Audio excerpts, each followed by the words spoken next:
on the content instead of my face. All right. Share screen.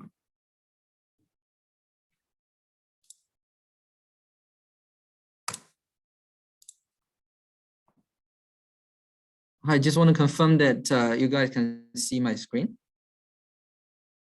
All right, that's great.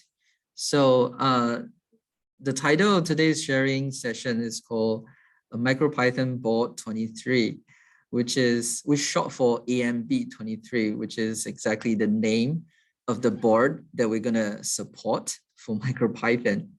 And for those who are not very familiar with this AMB23, just let me give you a bit of background information.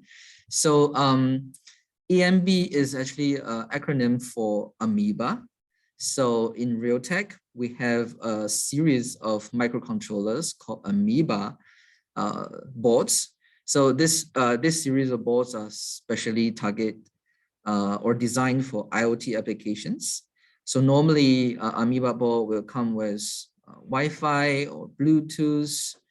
Specifically for this case, AMB23 has dual band Wi-Fi, so 2.4 gigahertz as well as the 5 gigahertz Wi-Fi band. So, and it also comes with dual core. So you have a smaller core and a bigger core. So we have reached sort of like a milestone for supporting this board, because previously MicroPython was only supported on another board, which is called AMB21. It's a slightly larger board, but is having the same module, the same chip on it. But this time around, we have a newer board, which is smaller, and it also comes with many good features. For example, like SD card slots, as well as onboard microphone and audio jack. So that's why we're very excited to share this news with you. And also we have some other exciting news to share with you. So let me just run my slides so we can get started. Okay, so okay, this is what I do. Always I like to talk about what's MicroPython, but I guess most of you are already quite familiar with this what MicroPython is, but just bear with me for just 1 minute. So for those who are not very familiar with the title, MicroPython is a lean and efficient implementation of Python 3 programming language, and especially optimized to run on microcontrollers. So that's why that's the name MicroPython come from. So, and this handsome gentleman on the right is Dr. Damon George. He's also the founder and the creator of this project, and he has open sourced this on GitHub. So that's why we can use it and make our life a lot easier. So thanks to him. Right. So next slides. So here's a picture of what this AMB23 looks like. As you can see from the picture, is actually being sold on Adafruit, but previously it was known as the RTL A722 mini board. But then we have to change the name to AMB23 so that it doesn't confuse with the name of the IC, which is the RTL A722. So this is sort of just to distinguish the board from the IC, so that it's easier for us to manage also. All right, so if you guys want to, interested to find out where to purchase it, or like find out more information, you can scan the QR code, and it's the link to this Adafruit store page. So, okay, so the big news is that we have been working closely, and also thanks to the work and also the help from especially Matt. He happens to be in our audience too. Thank you, Matt. And Matt, also Andrew, and they have been helping me and also the rest of the Amoeba team to sort of to standardize and also to contribute to the Amoeba port, so that maybe at the end of the month or end of next month, we'll be able to merge this Amoeba port to the MicroPython upstream, so that everybody who has access to the board can also access to our latest firmware and all the latest features in the MicroPython kernel.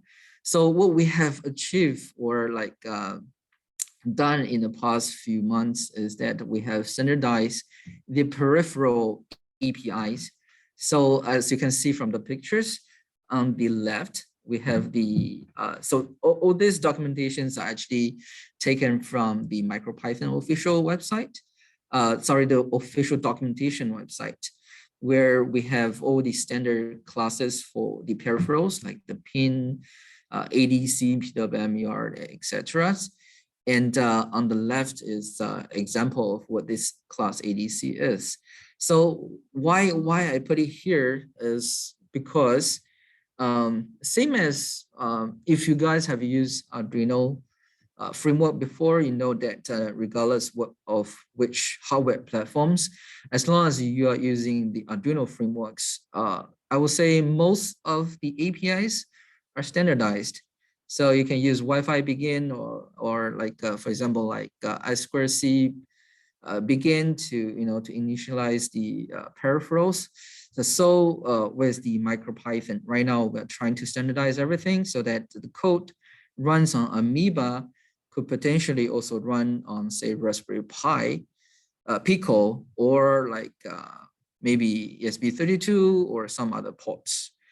Yeah, so this is quite a bit of work, but I would say the underlying the MicroPython kernel team. So for us, is basically just to bridge our peripheral APIs to their IO ports or other APIs, middle layer APIs. So it's quite straightforward. And also, as you can see in this picture, we have also forked the MicroPython repository to our AMB23 account. So right now you will be able to find out there's a new repository and the AMB23, which is the official account for Amoeba boards. So basically under this account, we host a number of open source SDKs, for example, like Arduino SDKs or our Realtek standard SDKs, which is a pure C language SDK, as well as this MicroPython SDKs. So with this, actually everybody can, if you want to experience the latest features or want to see what is being developed or being added, you can just navigate into this page and switch to the branch of Amoeba. This is very important. We do have some other branches that is in active development as well, but Amoeba will always have the latest updates.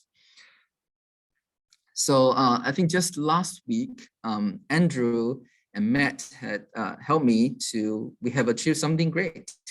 Let me just share with you that we have finally added the support for VFS, which is the virtual file system, over the SD card. So if you guys have used MicroPython ports on some other hardware before, you know that VFS is crucial, or is quite, how to say, is the game changer. If you have experienced it before, you will know that it's really convenient. You can save your files on VFS through the OS module APIs. And you can also store this on your SD card or in an internal flash, those kind of thing, which is really convenient. And with this, I think it will also help you to ease your developing experience when you're working on some IDEs, for example, like Thorny or Visual Studio Code, those kind of thing. And on the right, you can see that if you are okay with command line tools, we do have a very good tool called MP Remote. And I think this tool is also being developed by the MicroPython team, which is really a fantastic tool. You can use this tool to access the our file system, onboard file system, through the SD card. And so you can see some of the logs that is in the that is shown on the GitHub pull request. And we do have one more thing. We have one more thing to share with you. I have purposely put a black picture over what I'm about to show you. So for those who are familiar with, who are, following us on Facebook or forum, you probably know that this AMB23 is actually, it belongs to the Amoeba D series. In this D series, it actually comes with a number of different variants. So RTL A722 is one of it. And besides that, we actually have another variant called RTL A720, which is this module and also this development board that is being developed and designed by a third-party partner.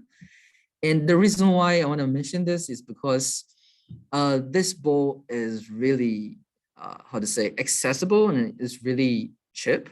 I would say you can get it for like $5. It's almost the same price as ASP32 or something. If you're lucky, you can even get it at $3, if I'm not wrong, on AliExpress using the coupon or something.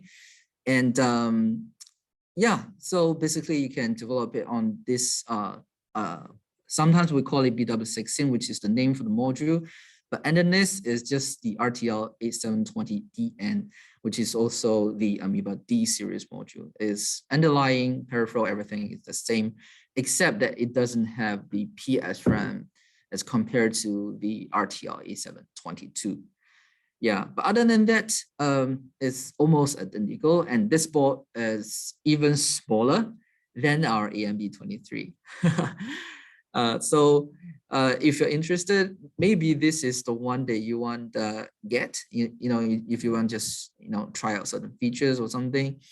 But I have to also share with you that the support for this board is not completed yet. So we really, because this hardware is also being developed by third-party partners, also we also want to rely on the community to say, help us to contribute as much as we can, and we will also help to contribute to this port. So maybe in the end of the day that,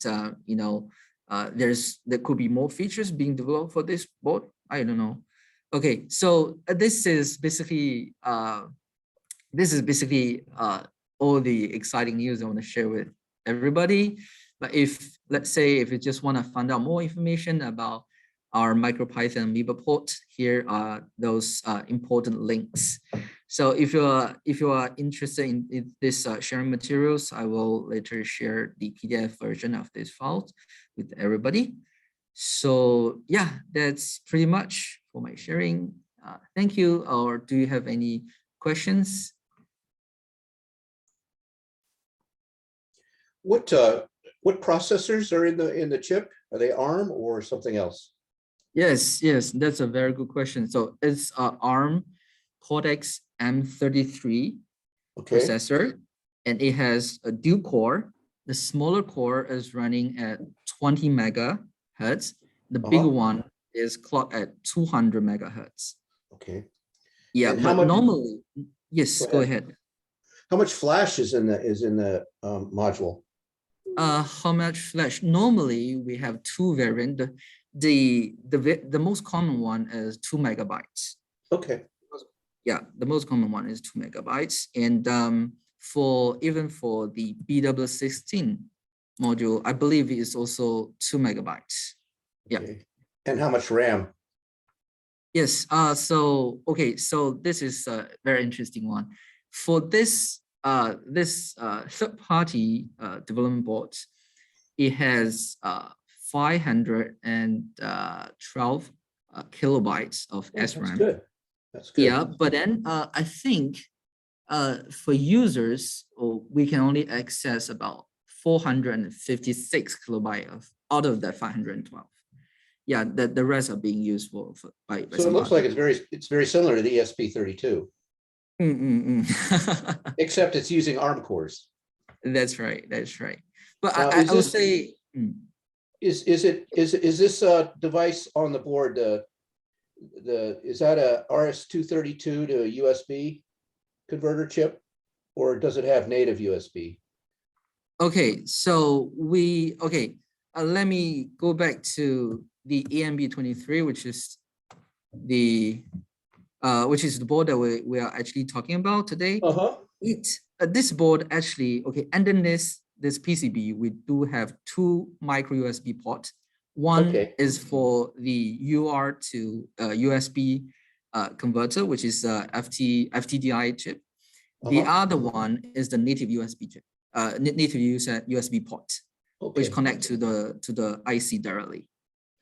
So yes, we have USB OTG support on this module as well as for this chip.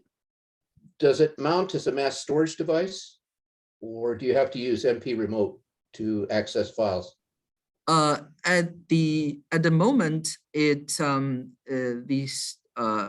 file system is actually mounting on the SD card, so it doesn't mount on the internal flash. So to mount on the flash, we have to do something about that. Sure. Yeah.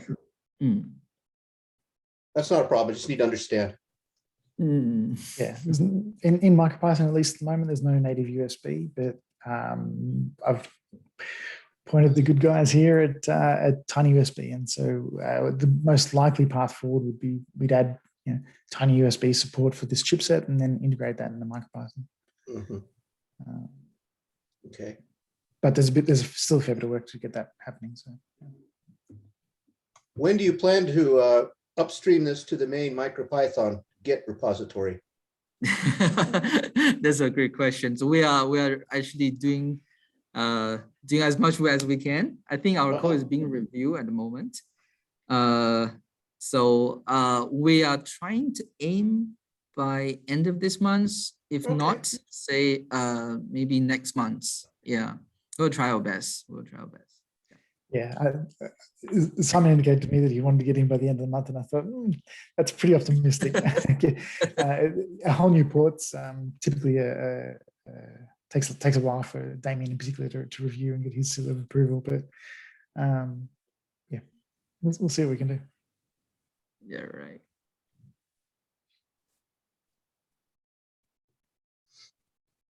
Okay. Yeah. So and will you be able to buy the module separately? Let me think. I think we used to be able to buy the module separately, but right now I think it's out of the stock. You can buy the ESP32 module separately and then put it on your own board. That's right. That's right. So when it comes to this AMB23 board, the module, as you can see, has the metal shield and then the green PCB. That's the module itself. So this module, I think we have to.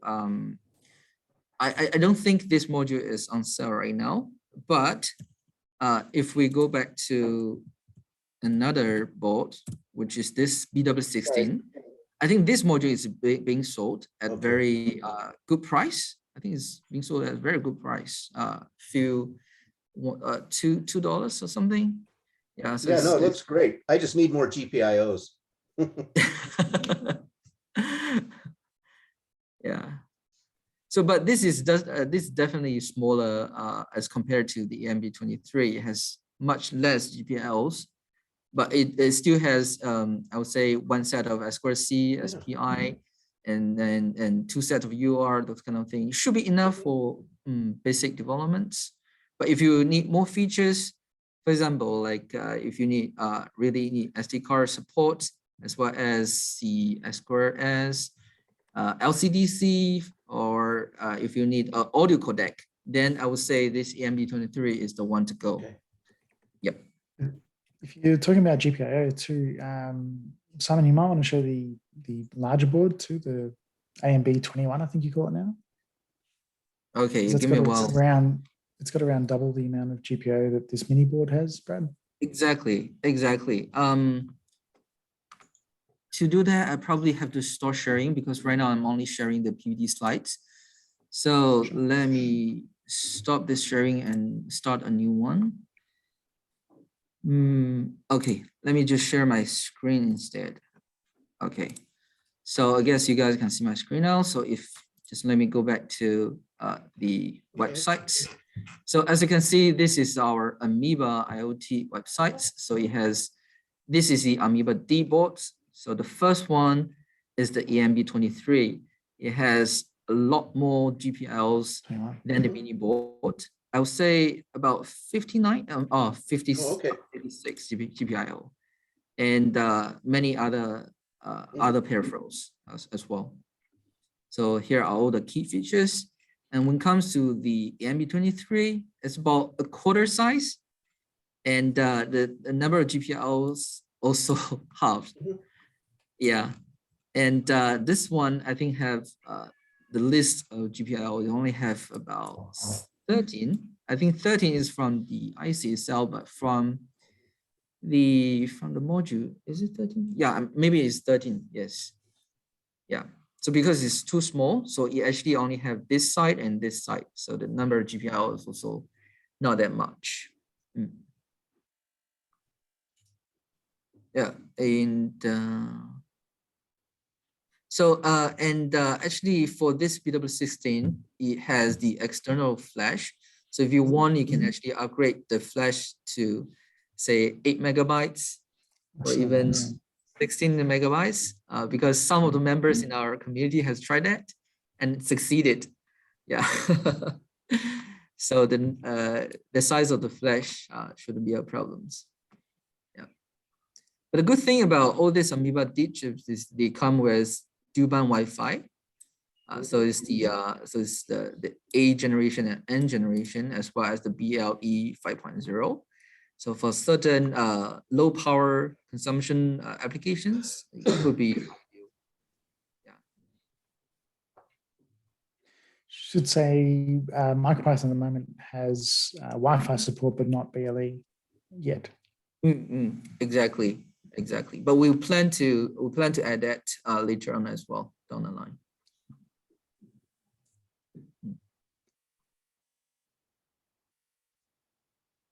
Right. Let me see any comments in the. Damien looks so young. Yeah. Okay. That picture's pretty old.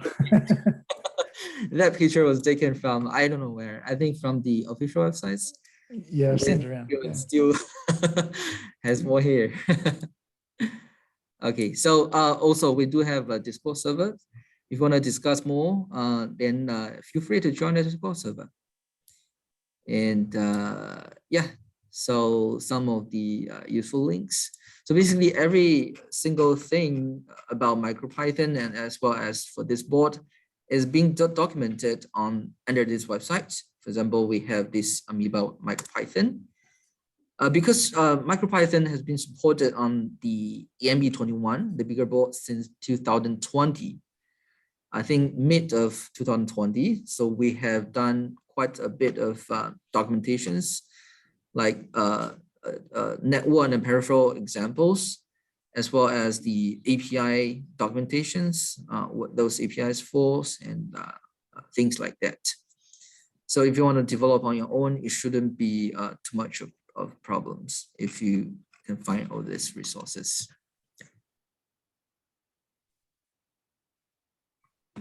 Okay. So great. Seems like we don't have any. All right. Do we have any last minute questions? Or Paul, do you wanna feedback from me? Yeah, thanks everyone for joining. And if you want to have more discussion and have a direct discussion with the real tech team members, feel free to join the Discord group. We are starting this Discord group from ground up. So you are the first pioneer to join this Discord group. And we would like to invite most of community members that can collaborate the project and do the share what we are learning recently together. So we can make the power of the developers to make something new. So feel free to join. And let's keep in touch. And if you have any questions, feel free to reach out on Discord. Thanks. Thanks, folks. Thanks, guys. Stay safe. Thanks. You too. Bye. Thank you. Bye-bye. Bye-bye.